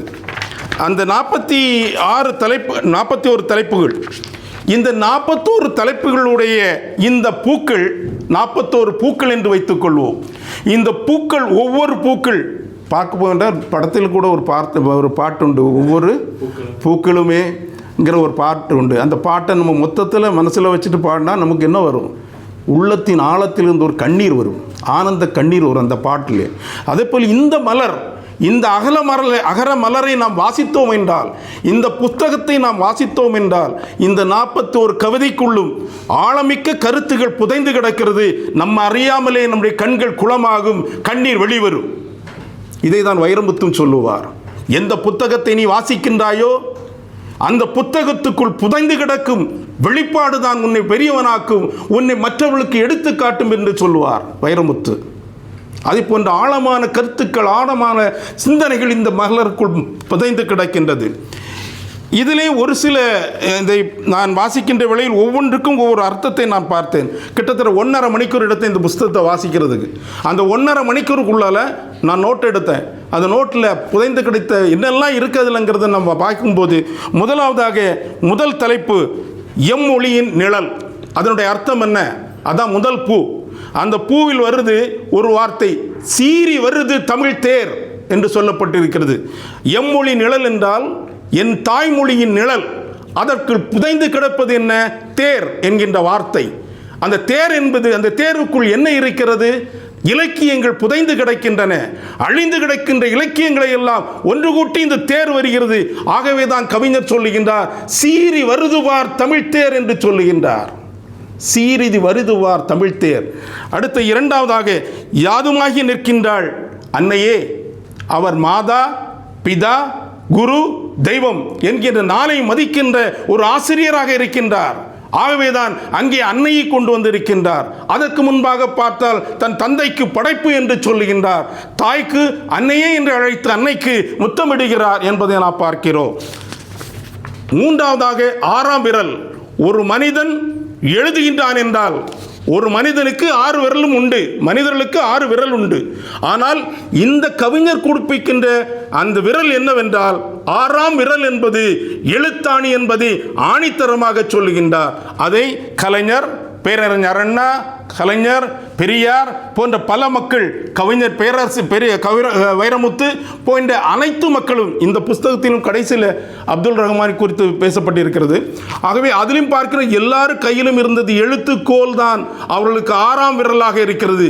ஆகவே தமிழனாய் பிறந்து தமிழோடு உறவாடி கொண்டிருக்கு இங்கு வருகை தந்திருக்கிற நீங்களும் 6ஆம் என்கின்ற அந்த எழுதுகோலை கையில் எடுங்கள், உங்கள் படைப்புகளை கொடுங்கள் என்று சொல்கிறேன். சகோதரர் சொன்னது போல படைப்புகள் படைக்கப்பட வேண்டும் என்று சொன்னார். அவர்களும் சொன்னார்கள் படைப்புகள் படைக்கப்பட வேண்டும் என்று சொன்னார். படைப்புகள் படைக்கப்பட வேண்டுமானால் அகரமலர்கள் சொல்லுகின்ற அந்த எழுதுகோலை நாம் கையில் எடுப்போம், வாழ்கொண்டு தீட்டுவோம், எழுதுவோம், பறைசாற்றுவோம். ஓகே. அடுத்தது அன்புள்ள ஆசிரியர். அந்த ஆசிரியரை பற்றி அழகாக சொல்லுவாருங்க. அந்த ஆசிரியரை பற்றி இந்த மலரில் சொல்லும்போது அவருக்கு முட்டைத்தலை, எங்கள் பின்னால் கூட ரொம்ப சகோதரர் இருக்கார், தலையில் முடி இல்லை, கண்ணாடி எல்லாம் போட்டிருப்பார். ஆனால் வருவார், அவர் என் பரம்பால் அடிப்பார். அடித்தது மட்டும் போல் என்னை திட்டுவார். அவர் குட்டுன குட்டும் அடித்த அடியும் என்னை இன்று ஒரு பெரிய கவிஞனாக்கி கொண்டிருக்கிறது என்பது கவிதை கொண்டிருக்கிறது. ஆனால் இன்றைய சமுதாயம் எங்கே சென்று கொண்டிருக்கிறது? இன்றைய மாணவன் எங்கே சென்று கொண்டிருக்கிறான்? கையிலே கையிலே கத்தி எடுத்துக்கொண்டு வகுப்பறைக்குள்ளே செல்லுகின்றான், ஆசிரியரை மிரட்டுகின்றான், காட்டு மிராண்டித்தனமான வாழ்க்கை வாழ்ந்து கொண்டிருக்கின்றான்.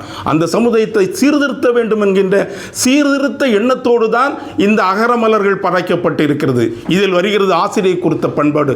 இந்த ஆசிரியர் தான் என்னை ஒரு பட்டை தீட்டிய ஒரு மாணவனாக என்னை உருவாக்கி நான் இன்று ஆசிரியனாக பலவித காரியங்களை உதவி செய்கிறவனாக என்னுடைய வாழ்க்கையை மாற்றிக்கொண்டேன் என்று இதையா சொல்லுகின்றார்.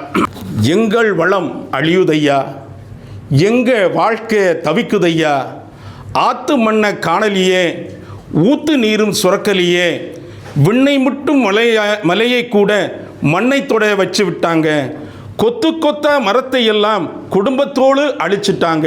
அதாவது எங்கள் வாழ்வும் எங்கள் வளமும், அதாவது இந்த சமுதாயத்தில் நடந்து கொண்டிருக்கின்ற அக்கிரமத்தை சுட்டி காட்டுகின்றார் இந்த எழுத்தாளர். நீதியை நிலைநாட்ட வேண்டும் என்ற எண்ணத்தில் இந்த எழுத்தாளர் ஆணித்தரமாக இருக்கின்றார் என்பதை இந்த கவிதை காட்டுகிறது. எங்கள் வாழ்வும் எங்கள் வளமும். எங்கள் வளம் அழியுதையா, எங்கள் வாழ்க்கை தவிக்குதையா, ஆத்து மண்ணை காணலியே, ஊத்து நீரும் சுரக்கலியே, விண்ணை முட்டு மலையை கூட மண்ணை தொட வச்சிட்டாங்க, கொத்து கொத்தா மரத்தை எல்லாம் குடும்பத்தோடு அடிச்சிட்டாங்க, அழகு பெத்த தமிழ் தாய் அம்மனமாய் ஆகிட்டாங்க. அழகு பெத்த தமிழ் அம்மனமாய் ஆகிவிட்டது. தமிழ் ஆங்கிலத்தோடு கலந்து விட்டது, தமிழ் பிற மொழிகளோடு கலந்து விட்டது. ஆகையால் தமிழின் பூர்வத்தை நம்மால் உணர்ந்து கொள்ள முடியவில்லை என்பதை ஆதங்கத்தோடு சொல்லுகின்றார். இது ஒரு கவிதை. ஆகவே தமிழில் தூய்மை வேண்டும் என்பதை விரும்புகின்ற ஒரு கவிஞராக அகரமலரானது படைக்கப்பட்டிருக்கிறது. கடைசியாக அந்த இதிலே சொல்லும் பொழுது, அந்த கவிதையிலே சொல்லும்போது, ஆட்சியாளன் மாறினாலும் காட்சியங்கள் மாறினாலும் எப்போ மோரும் எங்கள் வாழ்வு, எப்போ மலரும் எங்கள் வளமும் என்று சொல்லுகின்றார். எப்பந்தாயே எங்களுக்கு ஒரு விடிவு காலம் வரும்? ஏழையாக வாழ்கின்றோம், தமிழனாய் வாழ்கின்றோம், எல்லா வளமும் கொடுத்த நாடு என்று சொல்லுகின்றோம், ஆனால் ஏழையாய் இருக்கின்றோம். என்றைக்கு எங்களுடைய வளம் எங்களுக்கு திரும்பி வரும் என்று ஏக்கத்தோடு ஒரு தாய் கதறுகின்றதை இந்த கவிதை உணர்த்துகிறதை பார்க்கிறோம். இன்னொரு கவிதையை பார்ப்போம். இது மக்களின் இயக்கம், ஏழையின் குரல். அடுத்தது மருத்துவம் என்பதை குறிப்பிட்டார். ஒரு மருத்துவர் எப்படிப்பட்டவராக இருக்கிறார் என்றால் அந்த கவிதையிலே சொல்லுகிறார், மருத்துவர் என்பவர் மருத்துவ வானில் உலா வரும் வெள்ளை புறாக்கள். மருத்துவர்கள் வெள்ளை புறாக்கள் என்று சொல்லப்பட்டு இருக்கிறது. அது மட்டுமல்ல, கடைசியிலே அது பார்க்கும்போது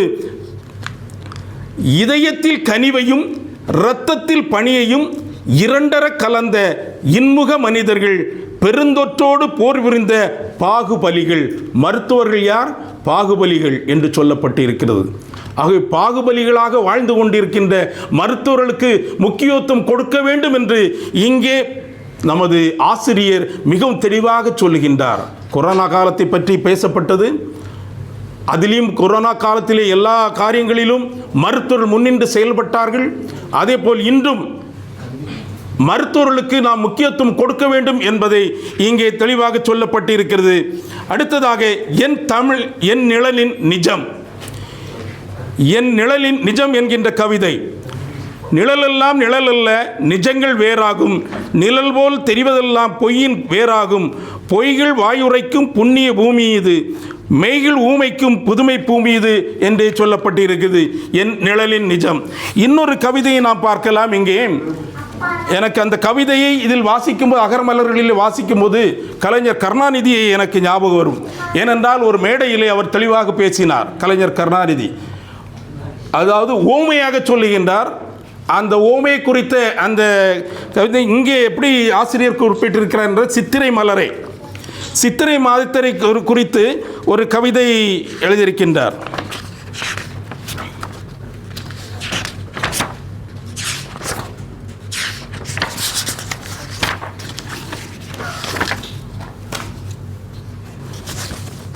சித்திரை பெண்ணே வருக.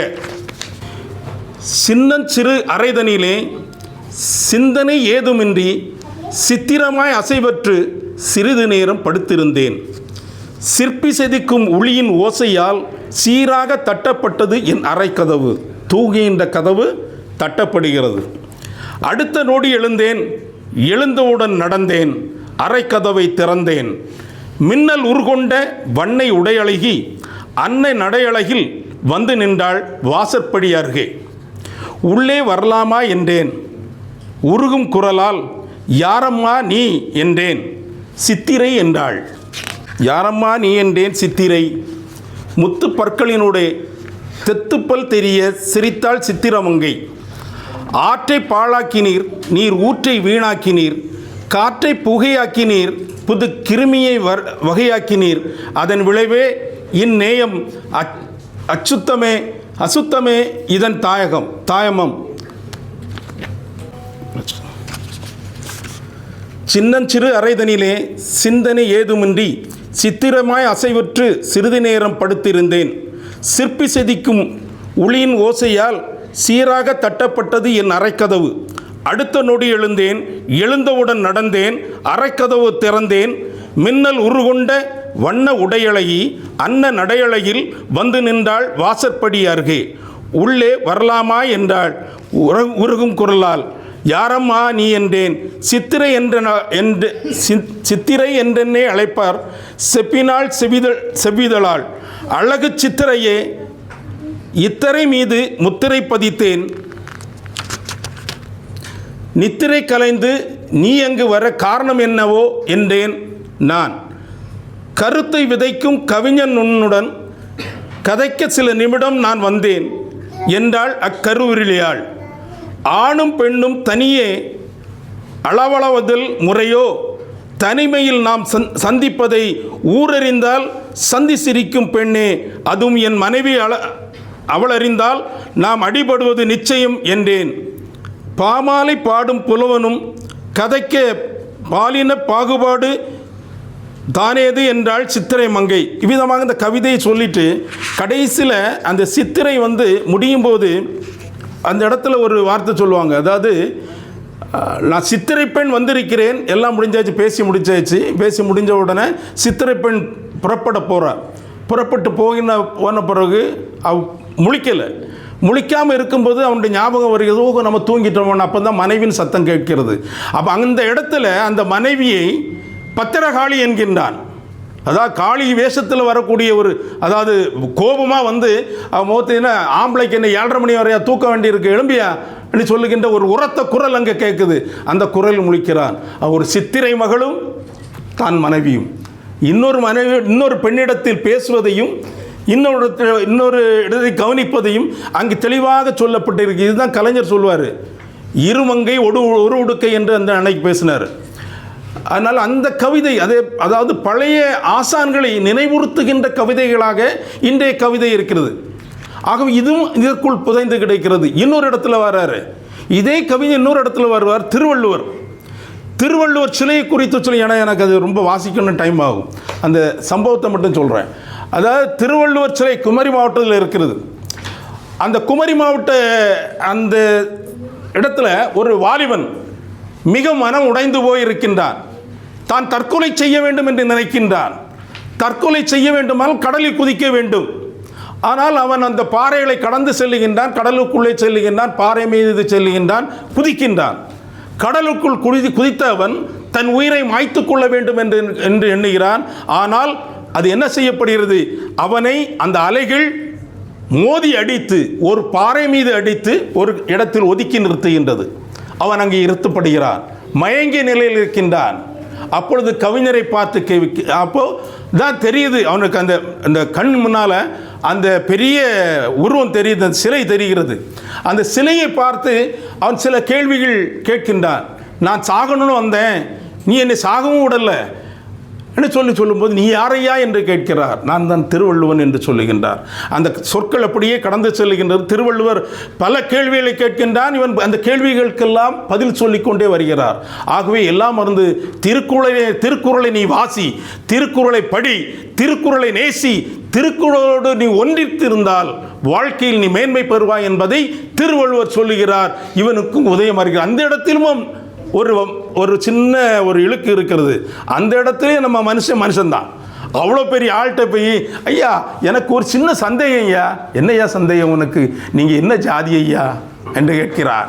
ஆகவே ஜாதி மதம் எல்லாவற்றிற்கும் அப்பாற்பட்ட மனிதன் திருவள்ளுவன் என்பதை அந்த இடத்தில் ஊர்ஜிதப்படுத்துவதற்காகத்தான் இந்த கேள்வி கேட்கப்படுகிறது. இந்த கேள்விக்கு பதிலை திருவள்ளுவர் சொல்லுகின்றார். அந்த திருவள்ளுவர் சொன்ன சொல்லையும் கேட்டு அவன் விழித்து விடுகிறான். மயங்கிய நிலையில் இருந்தன் உணர்வு பெற்று மீண்டும் கரைக்கேறி வருகிறான். தன் வாழ்க்கையை திருவள்ளுவர் நையனார் சொன்ன அந்த படி அவன் செயல்படுத்திக் கொள்கிறான் என்பதை மையமாக கொண்டு இந்த கவிதை எழுதப்பட்டு இருக்கிறது. ஆகவே எல்லா காரியங்களையும் நம்ம பார்க்கும்போது இது நான் பேசணுன்னா இதில் பகுத்தறிவு அப்படி பல காரியங்கள் இந்த புஸ்தகத்துக்குள்ள ரொம்ப எளிமையான புஸ்தகம். ஒரு மணிக்குள்ளே நான் வாசித்திருக்கேன்னா, ஒரு மணிக்குள்ளே வாசி இந்த நோட்ஸ் எடுத்து இவ்வளோத்தையும் நான் 1.5 மணிக்குள்ளே முடிச்சிருக்கேன். வாசித்தது 1 மணிக்கூர், நோட்ஸ் எடுத்தது 1/2 மணிக்கூர், அவ்வளோதான். அது எங்களுக்கு ஈஸியாக இருந்தால் இல்லை, அது நீங்கள் உங்களுக்கும் வாசிக்கிறது ஈஸி தான். அதனால் நீங்கள் வாசியுங்கள். அகர மலர்கள் என்பது ஒரு தேவையான ஒரு புஸ்தகம். அனைவரும் வாங்கி வாசியுங்கள். ஆசிரியருக்கு நன்றி சொல்வோம். வந்த உங்கள் அனைவருக்கும் இந்த வாய்ப்பினை எனக்கு நல்கிய அனைத்து உள்ளங்களுக்கும் நன்றியும் கூறி விடைபெறுகிறேன். நன்றி, வணக்கம். மிக்க நன்றி ஐயா. உங்களின் ஊக்கமிக்கும் வார்த்தைகள் அகரமலர்கள் என்னும் நூலின் அழகை இன்னும் மேம்படுத்தின. அடுத்தபடியாக பரங்கிப்பேட்டை நினைவு களஞ்சியம் என்னும் நூல் எழுதிய ஜமால் மணிப்பாளையர் அவர்களை ஒரு வார்த்தைகள் பேசுவார்.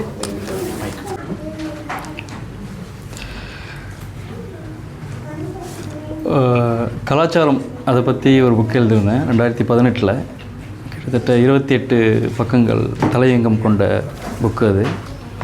நம்ம ஊரை பற்றி ஒரு ஊருக்கும் ஒரு கலாச்சாரம் இருக்கும், அவருடைய பாஷை இருக்கும், அவருடைய ஆடை கட்டுப்பாடு, உணவு முறை எல்லாமே இருக்கும். ஸோ என்னை பொறுத்த வரைக்கும் என்னுடைய கலாச்சாரம் என்னை ரொம்ப ஈர்த்தது. அதை அடுத்த தலைமுறைக்கும் அதை கொண்டு செல்லணும் அப்படின்னு சொல்லிட்டு ஒரு ஆர்வத்தில் எழுதப்பட்ட புக்கு. ஆக்சுவலி இந்த புக்கை நான் எழுதுனது ஒரு ட்ராவலிங்கில் ஒரு 1.5 மணி நேரம் ட்ராவல், துபாய் டு அஜ்மான். துபாயில் ஒர்க் பண்ணுறேன், அஜ்மானில் அந்த டைமில் இருந்தேன் நான்.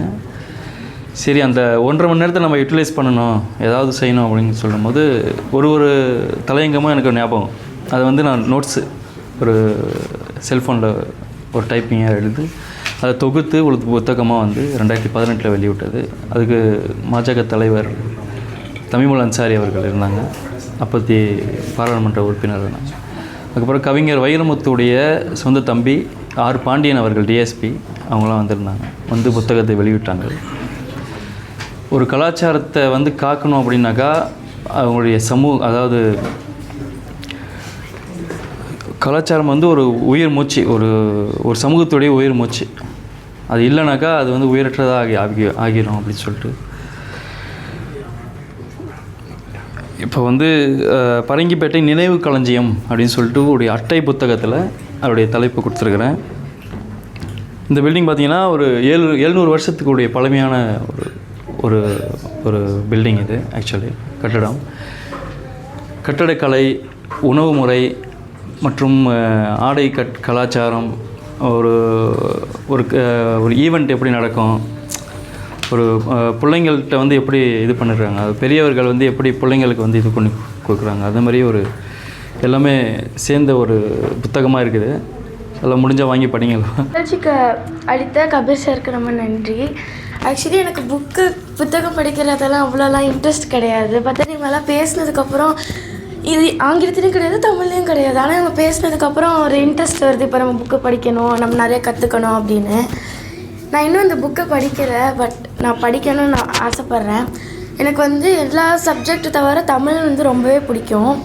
ஸோ அதில் எனக்கு பிடிச்சது வந்து பாரதியார் சொன்னதில் வந்து யாமறிந்த மொழிகளில் தமிழ் மொழி போல் இனிதானது எங்கும் காணும் அப்படின்னு சொல்லியிருக்காரு. அப்படின்னா நீங்களே சொல்லுங்கள், அவன் பாரதியாருக்கு நிறைய மொழி தெரியும், ஆனால் இருந்தாலும் ஒரு தமிழ் மொழியை சொல்கிறாரு. ஏன்னா அது மேலே இருக்க அன்பு, அதுக்கப்புறம் அது மேலே இருக்க பற்றுனால தான் சொல்கிறாரு. ஸோ எனக்கும் அந்த மாதிரி நிறைய பற்று இருக்குது. நானும் இந்த மாதிரி புக்கு படிப்பேன்னு நம்புகிறேன். அதே போல் எனக்கு திருக்குறள்லாம் ரொம்பவே பிடிக்கும். எனக்கு ஒரு 102 திருக்குறள் தெரியும். அதில் வந்து எனக்கு ஃபேவரட்டான பிடிச்ச 2 திருக்குறள் இருக்குது. முதல் திருக்குறள் ரொம்ப பிடிக்கும். அகர முதல் எழுத்தெல்லாம் ஆதிபகன் முதற்றே உலகு. இது வந்து எழுத்துக்கள் எல்லாம் அகரத்தை அடிப்படையாக கொண்டிருக்கிறது. அதே போல் தான் இந்த உலகமும் அந்த அகரத்தை அடிப்படையாக கொண்டிருக்கிறது அப்படின்னு சொல்கிறாங்க. அடுத்து வந்து இந்த திருக்குறள் வந்து யாரும் அவ்வளோ கேள்விப்பட்டிருக்க மாட்டீங்க. கனை கொடிது யாழ்கோடு செவ்விதாங் அண்ண வினைப்படு பாலால் கொலை. இந்த திருக்குறள் என்னென்னா, இப்போ எப்படி வந்து அம்பு நேராக இருக்கானா அழகாக இருக்குது பார்க்க, அது எவ்வளோ வந்து குத்துச்சுன்னா அவ்வளோ கொடியது. ஆனால் யாழ் வந்து வளைஞ்சிருந்தாலும் அதை வாசிக்கும் போது அவ்வளோ இனிமையாக இருக்குது. ஸோ இங்கிலீஷில் சொல்லணும்னா don't judge book by its cover. அவ்வளோதான். இந்த 2 திருக்குறள் எனக்கு ரொம்ப பிடிக்கும். தேங்க்யூ. அனைவருக்கும் வணக்கம். இந்த புத்தக வெளியீட்டு விழாவில் கலந்துக்கிறது உண்மையிலே ரொம்ப சந்தோஷமாக இருக்குது. துபாய் தர்பார் மாதிரி ஒரு புத்தக வெளியீட்டு விழாவுக்கு நிறையா சப்போர்ட் பண்ணுறாங்க. அவங்களுக்கு முதல்ல ஒரு பெரிய நன்றி. முதுவை ஹிதாயத் அவங்க, ஏசி இப்ராஹிம் பாய்.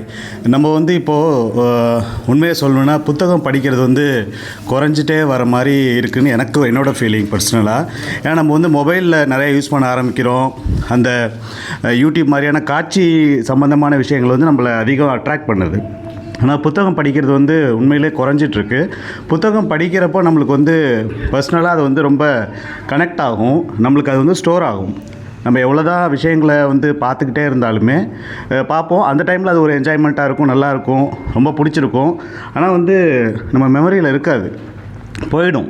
நம்ம புத்தகம் நிறைய படிக்க அது வந்து பார்த்திங்கன்னா ஒரு பர்மனன்ட் ஸ்டோரேஜாக நம்மளுக்கு இருந்துகிட்டே இருக்கும். துபாய் தர்பார் வந்து ஏற்கனவே ஒரு புத்தக வெளியீட்டு எல்லாம் பண்ணாங்க, அதுலேயும் கலந்துக்கிட்டேன். இந்த இந்த இந்த மாதிரியான ஒரு ரொம்ப சேலஞ்சபிளான இருக்கிற ஒரு காலகட்டத்தில் இந்த புத்தக வெளியீட்டு விழாங்கிற மாதிரியான ஒரு விஷயம் நடத்துறது உண்மையிலே ரொம்ப சந்தோஷமான விஷயம். கலந்துக்கிற எல்லாத்துக்குமே ஒரு பெரிய நன்றியும் கூட. நம்ம கொஞ்சம் நம்ம சுற்றி இருக்கிறவங்க நம்மளே படிக்க ஆரம்பிப்போம் நிறையா புத்தகத்தை. முதுவை ஹிதாயத் பாய்லாம் வந்து நிறைய பார்க்குறவங்களுக்குலாம் புக்கு கொடுப்பாங்க.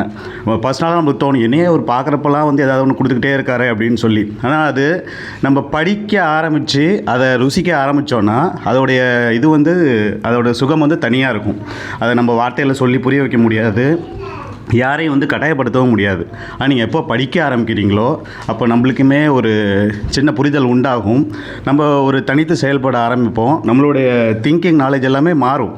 ஸோ இது மூலமாக வந்து அவங்க இன்டெரக்டாக என்ன சொல்கிறாங்கன்னா எல்லோரையும் படிங்க அப்படின்னு சொல்கிறாங்க. ஸோ எல்லோரும் ஃபாலோ பண்ணுவோம் கட்டாயமாக. நானும் படிக்க ஆரம்பிக்கிறேன். பட் இன்னும் நிறையா படிக்க ஆரம்பிக்கிறப்ப நம்மளுக்கு புரிதல் அதிகமாகும், நம்ம வந்து இன்னும் நிறைய மெச்சூர் ஆகும். ஸோ இந்த மாதிரி ஒரு நிகழ்ச்சி நடத்துறது உண்மையிலே பெருமையான விஷயம். ரொம்ப நன்றி அனைவருக்கும்.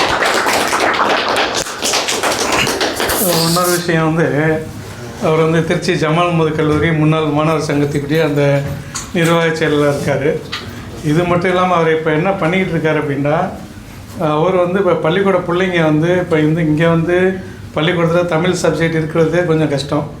இப்போ அந்த மாதிரி சூழ்நிலையில் அவங்க வீடுகளில் தமிழ் படிக்கக்கூடிய பிள்ளைங்க இப்போ புத்தகம் படிக்கணும் அப்படிங்கிற அந்த ஒரு ஆர்வத்தை தூண்டுற விதமாக ஒவ்வொரு மாதம் தானே வாரம் ஒவ்வொரு இடத்துல துபாய், ஷார்ஜா, அஜ்மான் ஒவ்வொரு இடத்துலையும் ஒரு குறிப்பிட்ட ஏரியாவுக்கு போய் அந்த ஏரியாவில் உள்ள தமிழ் பிள்ளைங்களை புத்தகம் ஒரு 50 புக்கு அவர்கிட்ட இருக்குது, அந்த புக்கை ரொட்டேஷன் பண்ணுறது, அது மாதிரி வேலையில் பண்ணிகிட்ருக்காரு. உங்களுக்கு தேவையில்லவங்க அவங்களோட தொடர்பு கொண்டு அவரை கனெக்ட் பண்ணி நீங்களும் அதை பயன்படுத்திங்க. எல்லாருக்கும் வணக்கம். இந்த துபாய் தர்பார் நடத்தக்கூடிய நூலில் வெளியீட்டு விழா அகர மலர்கள் இந்த முதல்ல இப்போ தான் நான் கலந்துக்கிறேன். இதில் கலந்துக்கிட்டதில் எனக்கு மிக மகிழ்ச்சியாகவும் இருக்குது, சந்தோஷமாகவும் இருக்குது. என்னென்னா இப்போது நான்லாம் இப்போ இப்ராஹிம் இப்போ தான் பார்க்குறேன். ஒரு அரை மணி நேரத்துக்கு முன்னாடி வந்திருந்தால் கூட பேசிட்டு அதை இன்னும் நல்லா புரிஞ்சுருக்கலாம். ஆல்ரெடி நம்ம முகவியானலாம் தெரியும். அப்புறம் சாரு சொல்ல வேண்டியதில்லை. அவங்க பேச்சு எனக்கு ரொம்ப பிடிக்கும். எப்போ டீப்பாக அந்த ப்ரோக்ராமில் கடைசியில் அவங்களுடைய ஸ்பீச் வந்து ஒரு கொடுத்தாங்கன்னா அந்த தமிழ்லேயே பேசுவாங்க. அது நிறைவு பெறுறது ஒரு மன நிறைவாக இருக்கும். ஏன்னா எல்லாருமே இங்கிலீஷ்லேயே பேசுவாங்க போவாங்க. கடைசியில் இவங்க வந்து அந்த தமிழில் பேசி முடிக்கிறது மனசுக்கு நிறைவாக இருக்கும். ரொம்ப சந்தோஷம். இது மாதிரி பல புக்குகளில் வெளியிடுறதுக்கு என்னுடைய வாழ்த்துக்கள். மேலும் இது மாதிரி செய்யுங்க. ஆனால் ஆக்சுவலாக எனக்கு வந்து புக்கு படிக்க அவ்வளோதான் விருப்பம் இல்லை. அது உக்காந்தா படிப்பேன். தொடர்ந்து ஒரு 4-5 பேஜ் படிப்பேன், அப்புறம் வச்சுருவேன். அப்புறம் வச்சேன்னா அதுக்கப்புறம் தொட மாட்டேன். ஆனால் இப்போ இதெல்லாம் பார்க்கும்போது அந்த பாப்பா சொல்லும்போது சரி நம்மளும் இனிமேல் அதை வந்து கரெக்டாக ஃபாலோ பண்ணிவிடுவோம். ஒன்று படித்தோம்னா அதை கரெக்டாக முடிச்சுட்டு வைப்போம் அந்த புக்கை அப்படிங்கிற மாதிரி ஒரு உணர்வு தந்தாங்க. அதே மாதிரி சார் சொன்னாங்க, தம்பி பேர் என்ன, மன்னர். அவங்க வாரம் போய் ஒவ்வொரு இடத்துலையும் தமிழை பற்றி அந்த பசங்களுக்கெல்லாம் சொல்லிக் கொடுக்கறதுக்கு ரொம்ப சந்தோஷம். நல்ல ஒரு இது எடுத்திருக்கீங்க. உங்களுடைய நம்பரை கொடுங்க எல்லாருக்கும். அது எல்லோரும் வந்து 4 பேருக்கு உதவுற மாதிரி இருக்கும். ரொம்ப சந்தோஷம் உங்களுடைய பணிக்கு. துபாய் தர்பாருக்கும் மற்றும் இங்கே வந்திருக்க அனைவருக்கும் எனக்கு ரொம்ப மனமார்ந்த வாழ்த்துக்கள். நன்றி. இனிய காலை வணக்கம். வாய்ப்புக்கு மிக்க நன்றி. எல்லோரும் இப்போது புத்தகம் படிக்கிறதோட முக்கியத்துவத்தை எல்லோரும் பேசினாங்க. ஆனால் எல்லோரும் செயல்படுத்துறதுல பெரிய சிரமம் இருக்குது. வள்ளுவர் சொன்ன மாதிரி சொல்வது யாருக்கும் எளிது அறியவாம் சொல்லிய வண்ணம் செயலுங்கிற மாதிரி. ஆனால் இதை எல்லாருமே ஒத்துக்கிறோம். ஆனால் அடுத்த கட்டத்துக்கு நகரணும்னு நினைக்கிறேன். இப்போ வந்து பேசினார் யூடியூப். நான் முதல்ல துபாய் தர்பார்னோட இது ரெஸ்டாரண்ட் நினச்சிக்கிட்டு இருந்தேன். கராச்சி தர்பார், டெல்லி தர்பார் மாதிரி. நான் தப்பாக நினைக்காதீங்க, உண்மையை சொல்கிறேன். அப்புறம் தான் தெரியுது அவர் media, event planning, social media management எல்லாம் இருக்குது. இப்போ அண்ணன் நசீர் அவர் வந்து யூடியூப் வச்சுருக்காரு. ஸோ இனி புத்தகம் படிக்கிறதுங்கிற மட்டுமே நிற்காமல் ஏன் அதை ஒளி வடிவில் கொண்டு வரக்கூடாது? நானே போட்டுட்டு கேட்பேன் நைட்டில்.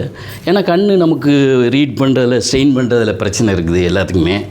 அதேமாதிரி நான் மட்டும் இல்லை, எல்லாருமே புதிய தலைமுறை. இப்போ யூடியூப்பில் அவர் போட்டு விட்டார்னா கூமா போட்டியை ஃபேமஸ் பண்ணும்போது ஏன் புக்கு ஃபேமஸ் ஆகாது? நம்மள்கிட்ட தொழில்நுட்ப வல்லுநர்கள் இருக்கிறாங்க.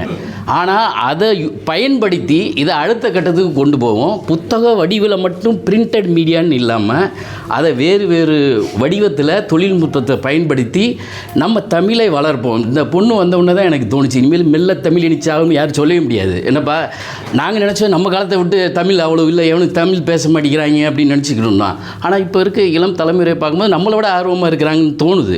ஸோ அவங்களுக்கெல்லாம் புத்தகம் படிக்கிறத விட வேறு ஒரு வடிவத்தில் இன்றைய இருக்கிற அட்வான்ஸ் தொழில்நுட்பத்தை பயன்படுத்தி கொடுத்தா இன்னும் நல்லதுன்னு நான் நினைக்கிறேன். அதுக்கு ஒரு தர்பார், துபாய் தர்பார், இந்த நசீரன் மாதிரி ஆட்கள் இன்னும் எத்தனையோ பேர் இருக்காங்க. நம்ம சோசியல் மீடியா நம்ம முதுவை இதை ஹெல்ப் பண்ணுவார். அதை அடுத்த கட்டத்துக்கு இதையே கூட நீங்கள் வந்து ஒளி வடிவில், வீடியோ வடிவில் கொடுத்தா இன்னும் கொஞ்சம் ரீச் ஆகும்.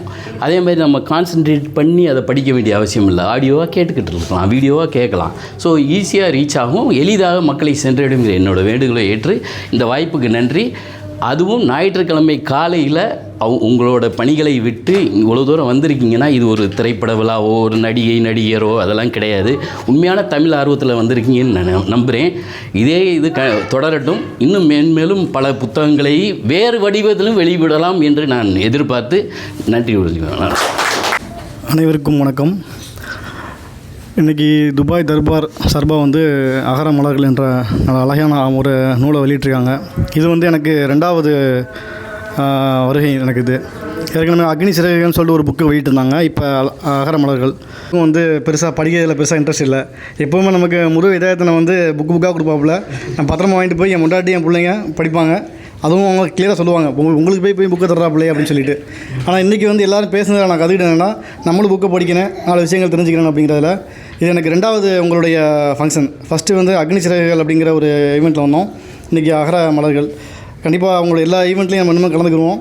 நீங்கள் இது மாதிரி நிறைய புக்குகளை வெளியிடணும்னு சொல்லிட்டு நான் வேண்டி விரும்பி கேட்டுக்கொள்கிறேன். தேங்க்ஸ். அனைவருக்கும் இனிய காலை வணக்கம். இந்த அகரமலர்கள் கவிஞர் இதயா எழுதிய நூல் வெளியீட்டு விழாவிற்கு மிகவும் ஆர்வமுடன் கலந்து கொண்டு சிறப்பித்துள்ள உங்கள் அனைவரையும் முதற்கண் வரவேற்கிறேன். இந்த நிகழ்ச்சிக்கான ஏற்பாடுகளை துபாய் தர்பார் அவங்க இந்த மீடியா குழு கபீர் தலைமையில் உள்ள குழுவினர் சிறப்பான முறையில் இந்த நிகழ்ச்சியை ஏற்பாடு செஞ்சுருக்கிறதுக்கு முதலில் அவங்களுக்கு வாழ்த்துக்களை தெரிவிச்சுக்கிறேன். ஆக்சுவலாக இந்த நிகழ்ச்சி ஒரு ஷார்ஜாவில் நடத்துகிறதா இருந்துச்சு. ஒரு சில காரணங்களால் இங்கே நம்மளுடைய அன்வர் பிஸ்னஸ்மேன் சர்வீஸ் அவங்களுடைய அலுவலகத்தில் நடத்தக்கூடிய நிலைமைக்கு மாறிடுச்சு. நேற்று தான் இது இங்கே நம்முடைய மொய்தீன் அப்துல் காதர் இருக்காங்க.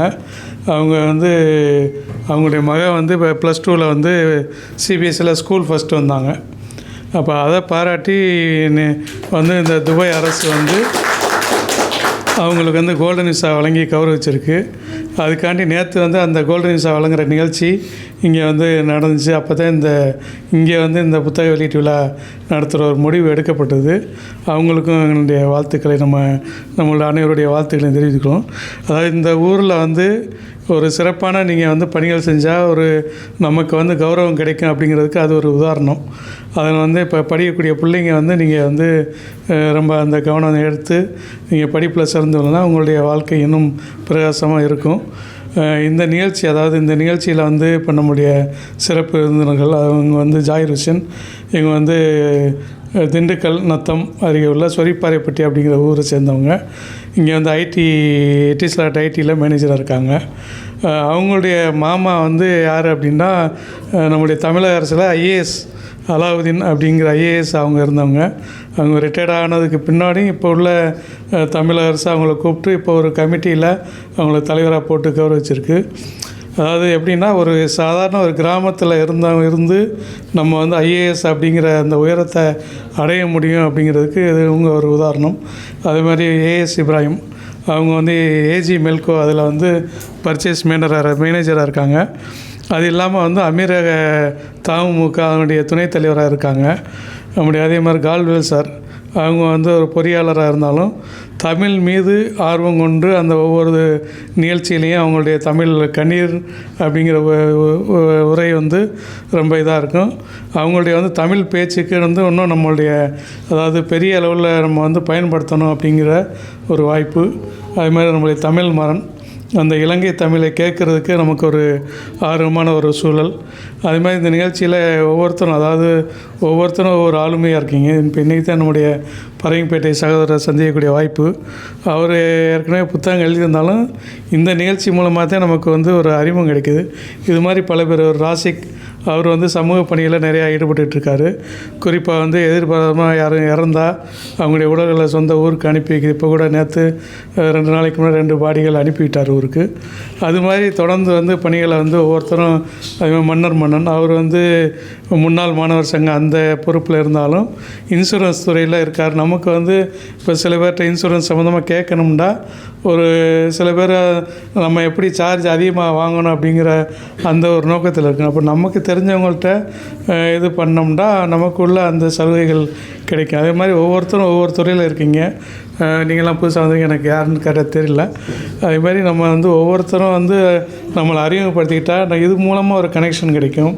அதாவது இலக்கியம், அதாவது இன்றைக்கி டான்ஸு மற்ற நிகழ்ச்சிகளுக்கு ஆரவாரம் இதுகள்லாம் இருந்தாலும் இலக்கியம் அப்படிங்கிற ஒரு நிகழ்ச்சிக்கு தொடர்ந்து அது பெரிய அளவில் போகாமல் ஒரு சின்ன அளவில் இந்த மாதிரி ஒரு சின்ன நிகழ்ச்சியில் குறிப்பாக இந்த அன்வர்தீன் அவருங்க இந்த இடத்த பயன்படுத்துறதுக்கு நமக்கு அனுமதி வழங்கியிருக்காங்க. அதுக்காண்டி நம்ம அவங்களுக்கு நன்றியை தெரிவிச்சுக்கிறோம். இந்த நிகழ்ச்சியை சிறப்பான முறையில் ஏற்பாடு செஞ்சுருக்கிற நம்முடைய துபாய் தர்பார் குழு மற்றும் இங்கே வந்துள்ள துபாய் மைந்தன் உள்ளிட்ட அனைவருக்கும் எனது நன்றியை தெரிவித்துக் கொள்கிறேன். மேலும் குறிப்பாக இன்றைக்கி முதலாக இந்த நிகழ்ச்சியை தொகுத்து வழங்குகிறாங்க.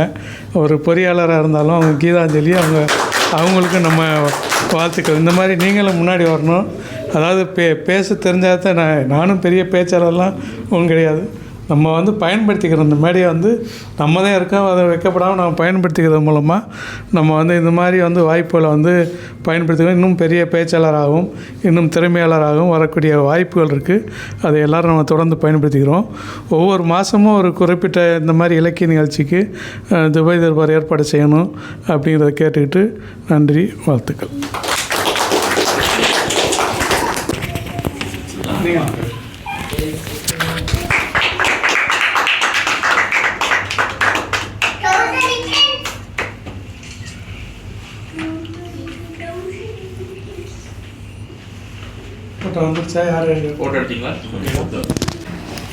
இவ்விழாவை சிறப்பிக்க தங்கள் நேரத்தையும் அன்பையும் தந்து வந்த ஒவ்வொருக்கும் என் மனமார்ந்த நன்றிகள்.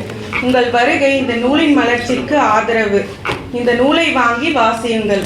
உங்கள் உள்ளத்திலும் ஒரு அகரம் மலரட்டும். இறுதியாக இந்நிகழ்ச்சியை வெற்றிகரமாக நடத்திய துபாய் தர்பார் குழுவிற்கு என்னுடைய வாழ்த்துக்கள். நன்றி, வணக்கம்.